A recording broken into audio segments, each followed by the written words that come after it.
145 కీర్తన 14 వచనాన్ని ధ్యానం చేసుకుందాం. యెహోవా పడిపోయిన వారందరినీ ఉద్ధరించేవాడు, కృంగిపోయిన వారందరినీ లేవనెత్తువాడు. నువ్వు ఏ స్థితిలో అయినా పడిపోయి ఉంటాయి, ప్రభు నీతోనే మాట్లాడుతున్నాడు. ఈరోజు పడిపోయిన స్థితిలో ఉన్న ప్రతి ఒక్కరితో ప్రభువు మాట్లాడుతున్నాడు. నమ్మిన వారు దేవునికి స్తోత్రం చెప్పగలరు. God is speaking to you. నీ నాశనాన్ని కోరుకునేవాడు సాతానుడు, అపవాది. నీవు పడిపోవాలని, నీ కుటుంబం పడిపోవాలని ఆశిస్తున్నాడు. కానీ నీ పడిపోయిన నిన్ను ఉద్ధరించాలని, బలపరచాలని, నిలబెట్టాలని సృష్టికర్తని దేవుడు నీ వైపు తన చేతులు కరములు చాపి నిన్ను పిలుస్తున్నాడు. నిన్ను ఉద్ధరించాలని, నిన్ను బలపరచాలని, నిన్ను లేవనెత్తాలని ఆశపడుతున్నాడు. సో నేను పడిపోయాను ప్రభా, ఇక ఇంతే నా జీవితం అనుకోవద్దు, ఇక నేను పైకి రాలేను అని అనుకోవద్దు. నీ అనుదిన జీవితంలో ఏ విషయంలో పడిపోయిన స్థితి నీకున్నా, పరిశుద్ధతలో కొందరు పడిపోయారు, పరిశుద్ధంగా జీవించేవాళ్ళు. కానీ లోకవార్తలు విని, లోకపు మాటలు విని, ఈ పాపపు క్రియలు వింటూ చూస్తూ ఉంటే అవి ఎంతటి వాడినైనా పడగొడతాయి. కనుక నీ చూపు జాగ్రత్త అన్నాడు యేసయ్య. ఏమి చూస్తున్నావో జాగ్రత్త. Watch, what are you watching? Be careful what you are seeing. నువ్వేం చూస్తున్నావో జాగ్రత్త. అంటే నువ్వు చూస్తున్నవి నీ మీద ప్రభావం చూపిస్తాయా? అవును. శ్రమ దినమున కృంగితే చేతకాని వాళ్ళు అవుతారట. కాబట్టి శ్రమ వచ్చిందని కృంగిపోవద్దు, శోధన వచ్చిందని కృంగిపోవద్దు, పరిస్థితులు బాలేదని కృంగిపోవద్దు. Don't be disappointed. Ask God's help, ask the wisdom of God. He will show you the way. Where there is no way, he will make a way for you. ఎక్కడ మార్గం లేదు, ఆయన అక్కడ మార్గం చూపించగలడు. నమ్మితే దేవునికి స్తోత్రం చెప్పగలరు. He will show you the way. ప్రభు నడుచుకుంటూ వచ్చేస్తున్నాడు సముద్రం పైన. 4వ జామున వస్తున్నాడు, 4 గంటలకు.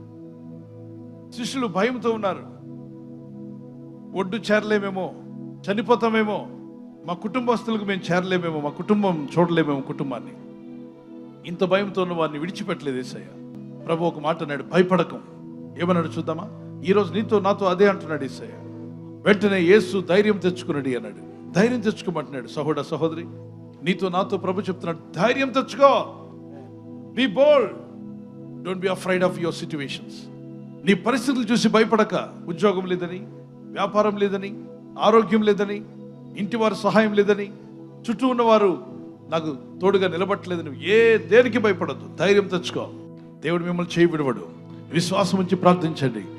మంచి గతి మీకు రానై ఉన్నది. మంచి రోజులు రాబోతున్నాయి. దీవిని ఆశీర్వదించే దేవుడిని మీకున్నాడు. ఆయన దీవిస్తాడు, ఆస్వాదిస్తాడు, విడిపిస్తాడు.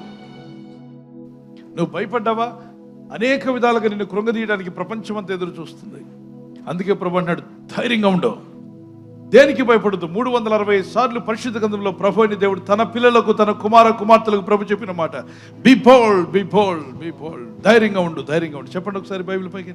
ధైర్యంగా ఉండు. ఎలా ఉండాలట? ధైర్యంగా ఉండు. ఈరోజు పడిపోయిన స్థితిలో ఉంటే ప్రభు నిన్ను ఉద్ధరించడానికి తన చేయి చాపుతున్నాడు, నేను లేవనెత్తబోతున్నాడు. ఆర్థిక విషయాల్లో పడిపోయి ఉన్నా, ఆత్మీయంగా నువ్వు పడిపోయినా, మానసికంగా ఏ విషయాల్లో నువ్వు కృంగిపోయినా, లేదు నీకున్న పరిస్థితులు నేను పడగొట్టినా, ఎవరన్నా పడద్రోసినా, ఈ లోకంలో ఎవరు నిన్ను పడద్రోసినా నిన్ను చూస్తూ ఊరుకునేవాడు కాదు. ప్రార్థించి మొరపెడుతుండగా పడిపోయిన స్థితి నుండి నేను నిలబెట్టి లేవనెత్తే రోజు త్వరలోనే రాబోతుంది. అది వచ్చి ఉన్నది. నీ కుటుంబం నిలబడబోతుంది. నీ జీవితాన్ని దేవుడు నిలబెడతాడు, నీ బ్రతుకుని నిలబెడతాడు. నిన్ను పడిపోయిన స్థితిలో ఉంచడు, కానీ నిన్ను నిలబెట్టి నిన్ను చూసి సంతోషించే దేవుడు ఆయన. గట్టిగా ప్రార్థన చేద్దాం. స్వరమితి. ప్రభువా, అయ్యా నీ బిడ్డల కన్నీళ్లు తుడిచివేస్తానన్నావు. దుఃఖంలో ఉన్నావా? ప్రార్థించు. వేదనలో ఉన్నావా? ప్రార్థించు. పడిపోయిన స్థితిలో ఉన్నావా? ప్రార్థించు. అభివృద్ధి పొందుతున్నావా? ప్రార్థించు. ఆశీర్వదించబడ్డావా? ప్రార్థించు. మంచి బ్రైట్ ఫ్యూచర్ ప్రార్థించు. దేవుడికి దయచేస్తాడు. మొరపెడుతున్న ప్రతి ఒక్కరిని దర్శించండి. మీ ఆత్మతో నింపండి. కన్నీళ్లు తుడిచివేయండి. గర్భఫలం లేని వారికి గర్భఫలం దయచేయండి. వివాహమై అనేక సంవత్సరాలుగా పిల్లలు లేని వారు అడుగుతుండగా వారికి దయచేస్తున్నందుకు స్తోత్రం. నిరుత్సాహంలో ఉన్న వారిని ఉత్సాహపరచునని, కృంగిపోయిన వారిని లేవనెత్తండి ప్రభా. గుండెకు గాయాలైన వారి గాయాలు మాన్పముందేవా, మాన్పము.